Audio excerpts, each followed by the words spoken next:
Hello friends, good morning everyone. My name is Suraj Kumar. Welcome back to Vikram tutorial. यानी कि मैं जो कि फिजिक्स का 5 मार्क्स का यानी कि 5 नंबर का जो डेरिवेशन लेके आता था, तो उससे कितनी फायदा होती है जी क्या, यानी कि जो कि आज लेकर आया हूँ डिफिनेशन का। यानी कि 5 नंबर का जो डेरिवेशन आता है उसमें किसी किसी डेरिवेशन में डिफिनेशन भी होता है। इससे कितना फायदा होता है कि देखिए, डिफिनेशन भी हो गया। यानी कि बहुत ऐसे बच्चे हैं कि प्रायः बच्चे डिफिनेशन यानी कि डेरिवेशन छोड़ देते हैं। तो डेरिवेशन छोड़ने से घाटा इतना है कि देखिए, जैसे कि अगर आप डेरिवेशन जानते हो तो आप डिफिनेशन आराम से कर सकते हैं, पहला नंबर। दूसरा नंबर क्या है कि आप अगर डेरिवेशन जानते हो तो यानी कि क्या कहते हैं, ये चीज न्यूमेरिकल बना सकते हैं। यानी कि न्यूमेरिकल ही बनता है, यानी डेरिवेशन से ही न्यूमेरिकल बनेगा।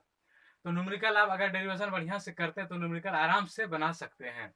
उसके बाद यानी कि बहुत ऐसा चीज है, जैसे 15 नंबर का पूछता है ऑब्जेक्टिव क्वेश्चन, यानी कि 1 नंबर का जो आता है 15 क्वेश्चन आता है उसमें, यानी डेरिवेशन आप अच्छी तरह से जानते हैं तभी तो वो 1 नंबर का अटेम्प्ट कर सकेंगे।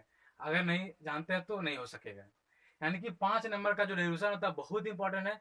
वो अच्छा से कीजिए तभी तो फिजिक्स आपको इजी लगेगा, अदरवाइज इजी लगने वाला कभी नहीं है। तो सबसे पहले हम 5 नंबर का डेरिवेशन यानी यूनिट 1 2 3 खत्म होने के बाद आज लेकर आए हैं सिर्फ, यानी कि जो इम्पोर्टेंट है डिफिनेशन, वो डिफिनेशन लेकर आए हैं। जो कि पहला डिफिनेशन लिखे हैं अध्यारोपण का सिद्धांत। यानी कि जो भी है, यानी कि ये चीज है, यानी कि यूनिट 1 में 5 चैप्टर है। 5 चैप्टर में यानी कि ये फर्स्ट चैप्टर का है, ये सेकंड चैप्टर का है, यानी फ्लक्स वगैरह जो है थर्ड चैप्टर का है, विभवांतर वगैरह जो है 4 चैप्टर का है, और कैपेसिटर यानी कि 5 चैप्टर का है। यानी कि यूनिट 1 में 5 चैप्टर है। सबसे पहले आप लोग यानी कि सिलेबस बढ़िया से कर लें। उसके बाद कोई भी चीज का तैयारी करें, यानी कि फिजिक्स जैसे तो सिलेबस सबसे पहले फॉलो करें। यानी कि देखना कि कौन यूनिट से कितना नंबर पूछा जाता है। यानी कि जैसे कि इलेक्ट्रोस्टैटिक यानी कि ये यूनिट 1 है, इससे 7 या 8 नंबर ऐसे कुछ पूछा जाता है, लेकिन ये बहुत ही लंबा यानी कि सबसे लंबा चैप्टर यही है।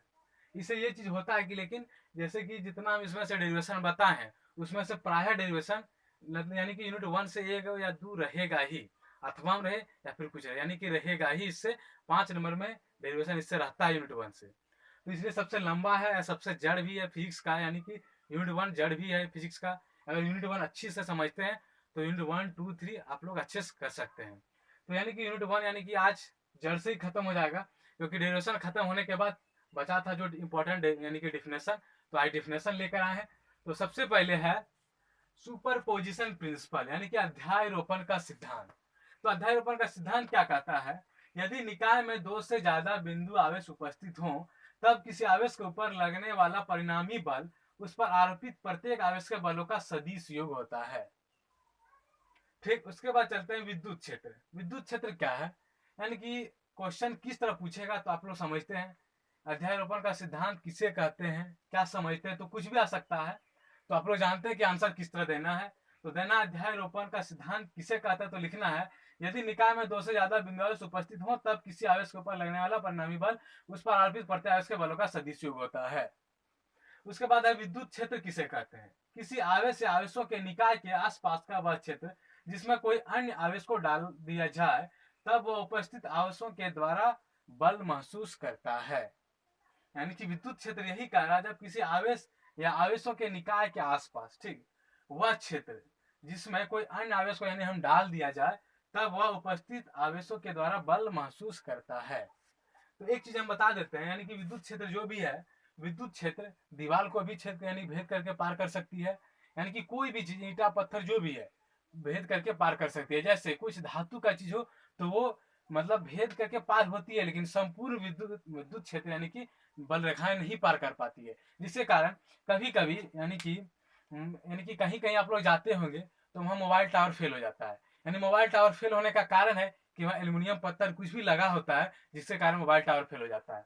जैसे हम पढ़ते थे 12th में, तो उस टाइम एक एक्सपेरिमेंट हम अपने से किए थे कि टिफिन बॉक्स जो होता है स्टील का, उसमें मोबाइल फोन को डाल दिए थे और ऊपर से बंद करके कॉल करते तो नहीं लगता था। यानी कि उससे भी विद्युत बल रेखाएं नहीं गुजर सकती है, जिसके कारण मोबाइल टावर फेल रहता था। उस पर चलते हैं विद्युत बल रेखाओं के गुण। यानी कि गुण तो बहुत सारा है, लेकिन एग्जाम में 2 या 3 ही गुण पूछता है, जिसके कारण हम 3 गुण लिखे हैं। तो सबसे पहले स्पर्श रेखा परिणामी विद्युत क्षेत्र की दिशा को निरूपित करता है। पहला गुण ये हो गया कि स्पर्श रेखा परिणामी विद्युत क्षेत्र की दिशा को निरूपित करता है। दूसरा गुण है दो बल रेखाएं एक दूसरे को कभी नहीं काटती। यानी कि कभी नहीं काट सकते, दो बल रेखाएं एक दूसरे को कभी नहीं काटेगी, जो कि ये गलत है अगर काटती है तो। तीसरा पॉइंट यानी कि तीसरा गुण जो है, विद्युत बल रेखाएं यानी कि धन आवेश से निकलती है और ऋण आवेश पर नष्ट हो जाती है। यानी कि जैसे एक चार्ज ले लेते हैं माइनस, दूसरा है प्लस, यानी कि इससे तो हमेशा विद्युत बल रेखाएं निकलेगी ही। ये यानी कि खींचती है, यानी आकर्षण करती है माइनस, यानी कि ऐसे यहाँ से निकल करके इसमें नष्ट हो जाती है, प्लस से निकलती है माइनस में चली जाती है, यानी कि इसमें आके खत्म हो जाती है ये। तो वही कह रहा तीसरा गुण विद्युत बल रेखाओं का तीसरा गुण है, विद्युत बल रेखाएं धन आवेश से निकलती है और ऋण आवेश पर नष्ट हो जाती है। यानी कि हम तीन ही गुण लिखें इसलिए क्योंकि एग्जाम में 2 या 3 ही गुण पूछा जाता है। उसके बाद है विद्युत द्विध्रुव आघूर्ण, ये भी इंपॉर्टेंट है क्वेश्चन। विद्युत द्विध्रुव आघूर्ण से आप क्या समझते हैं? यानी कि विद्युत द्विध्रुव आघूर्ण एक सदिश राशि है, यानी कि ये वेक्टर क्वांटिटी है, यानी कि मतलब क्या कहता है, स्केलर क्वांटिटी राशि है, जिसका परिमाण आवेश तथा उनके बीच के गुणनफल का बराबर होता है। यानी कि ये चीज हम पी वेक्टर बराबर, यानी कि डेरिवेशन में बार बार लेते थे पी वेक्टर, यानी कि हम आप लोग को बताए भी थे कि कहां से आता एच डब्ल्यू था, तो ये चीज आज बता देते हैं कि होता है क्या। देखिए ये एक है माइनस चार्ज, ये प्लस चार्ज, हम लेते थे दिशा किधर, आई कैप की ओर। तो होता था कि देख इसका फॉर्मूला होता है पी वेक्टर बराबर क्या होता है कि आवेश गुने आवेशों के बीच की दूरी। तो आवेश क्या मान लेते हैं हम, क्यू। तो आवेश क्या है, क्यू। जब भी आवेश को हम डिनोट करते हैं क्यू से, उसमें दो आवेश मानते हैं, माइनस प्लस, तो अलग बात है। यानी कि आवेश मानते हैं क्यू, उसके बीच की दूरी, यानी कि दूरी मानते थे हम आर, यहां से यहां तक की दूरी मानते थे आर, यहां से यहां तक की, तो इस यानी कि यहाँ सॉरी, यहां से यहां तक की दूरी था आर, यहां से यहां तक की दूरी थी ए, यानी कि यहां से यहां तक की और यहां से यहां तक की दूरी थी ए, यानी कि टोटल दूरी जो था 2a था। तो जिसके कारण होता था आवेश गुने आवेशों के बीच की दूरी, जिसके कारण आवेश हो गया q इंटू आवेशों के बीच की दूरी क्या था, a इंटू टू, यानी कि 2a। तो वही होता था p वेक्टर बराबर आवेश गुना आवेशों के बीच की दूरी, यानी जब वेक्टर लगाते तो उसकी दिशा हमको दिखानी पड़ती थी, तो किधर होती थी, तो आई कैप की ओर। तो इसीलिए हम लेते थे p वेक्टर बराबर q2a आई कैप। उसके बाद चलते हैं एक समान विद्युत क्षेत्र। एक समान विद्युत क्षेत्र क्या है? तो एक समान विद्युत क्षेत्र वह है यानी कि वह विद्युत क्षेत्र जहां प्रत्येक बिंदु पर विद्युत क्षेत्र की तीव्रता क्या हो, समान हो। तो एक समान विद्युत क्षेत्र वही कहलाता है। विद्युत फ्लक्स, यानी कि विद्युत फ्लक्स क्या है, किसी सतह से गुजरने वाली कुल विद्युत रेखाओं की, कुल विद्युत बल रेखाओं की संख्या को विद्युत फ्लक्स कहते हैं। विद्युत फ्लक्स क्या है, किसी सतह से गुजरने वाली कुल विद्युत बल रेखाओं की संख्या को विद्युत फ्लक्स कहते हैं। यानी कि विद्युत फ्लक्स से ये क्वेश्चन हम अपने मन से बता रहे, जो कि 1 नंबर में आ सकता है ऑब्जेक्टिव क्वेश्चन में। जैसे कि यानी कि हम लेते थे, ऐसे लेते थे, यहां से यहां तक, यानी कि ई वेक्टर की दिशा ए वेक्टर की दिशा क्या होती थी, यहाँ समान होती थी, यानी कि 0 डिग्री होता था। यदि हम यह कह सकते हैं कि ए तथा ई के बीच का कोण जितना बढ़ेगा उतना फ्लक्स बढ़ेगा, और जितना उसकी बीच की दूरी घटेगी उतनी फ्लक्स घटेगा। यानी कि जब 0 मान होता था तो उस टाइम फ्लक्स होता था 0। उसके बाद वही मतलब मेरा कहना वही है कि यानी कि ए तथा ई के बीच का जितना भी कोण बढ़ेगा तो विद्युत फ्लक्स का मान बढ़ेगा, और कोण घटेगा तो विद्युत फ्लक्स का मान घटेगा। उसके बाद आते हैं ध्रुवन।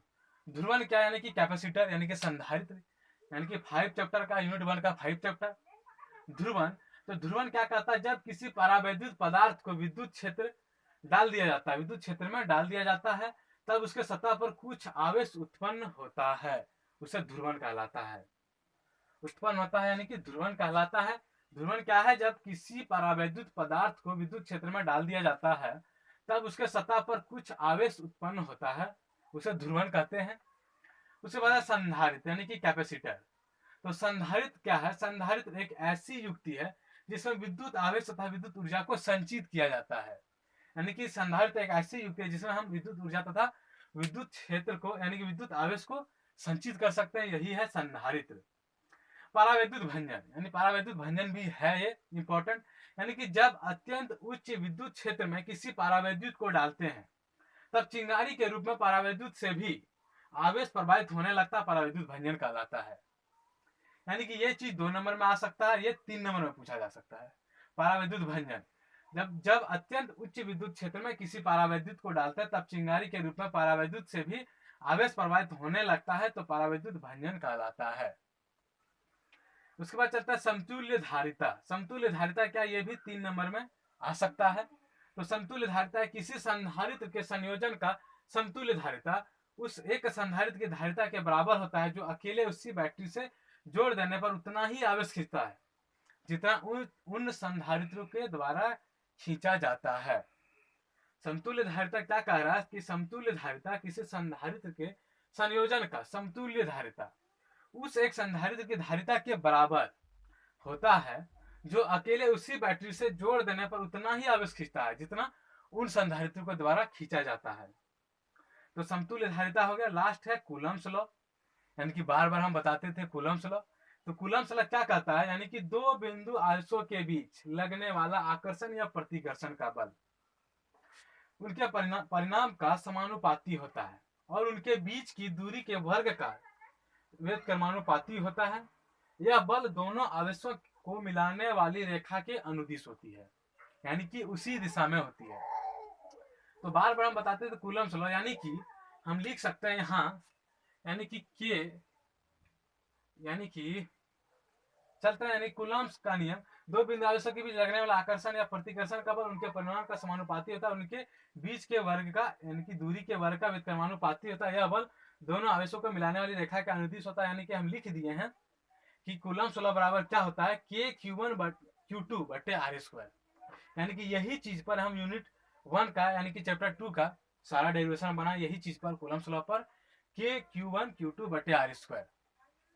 तो यानी कि ये आज हम डिफिनेशन का सारा यानी कि जितना भी था हमारे दिमाग में, यानी कि हमको जो जो लगा इंपॉर्टेंट, ऐसे में जो होता है इंपॉर्टेंट जो है वही चीज लेकर आए आज डिफिनेशन का, यानी कि इधर का कंप्लीट हो गया। उसको यानी कि बचा है यूनिट 3 का डिफिनेशन, जो एक दो है, आ सकता नहीं भी आ सकता, लेकिन अगर आप लोग बोलते हैं तो किसी दूसरे दिन में अगले क्लास में यानी कि लेकर आ जाऊंगा। अगर नहीं बोलते हैं तो बस इतना काफी है। फिर मिलेंगे। Thank you.